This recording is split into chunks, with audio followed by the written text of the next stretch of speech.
கடந்து போ, முடிஞ்சா கண்டுகொள்ளாமல் இரு.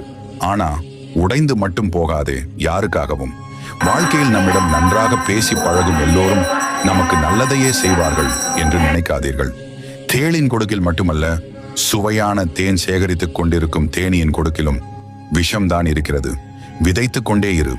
முளைத்தால் மரம் இல்லையேல் உரம். வீழ்வது தவறில்லை, வீழ்ந்தே கிடப்பதுதான் தவறு. விழுந்து எழு, அப்போதுதான் நீங்கள் கீழே விழ காத்திருந்தவன் யார் என்றும் உங்களை தூக்கிவிட கை கொடுப்பவன் யார் என்றும் தெரியும். தெய்வங்களுக்கு கூட கால நேரம் பார்த்துதான் பூஜை செய்கிறார்கள். அதுபோலவே உங்களுக்கும் காலம் வரும். உங்கள் கஷ்டமெல்லாம் தீர்ந்து மகிழ்ச்சியான தருணம் வரும். நம்பிக்கையுடன் பொறுமையாக இருங்கள். நிச்சயம் நல்லது நடக்கும். தனித்து நிற்கிறேன், எனக்கு துணை யாரும் இல்லையே என்று வருத்தப்படாதீர்கள். ஏன் என்றால், தனித்து நிற்கும் பொழுதுதான் தெரியும் நம் பலமும் பலவீனமும். கஷ்டங்கள் மட்டுமில்லை என்றால் போராடும் எண்ணம்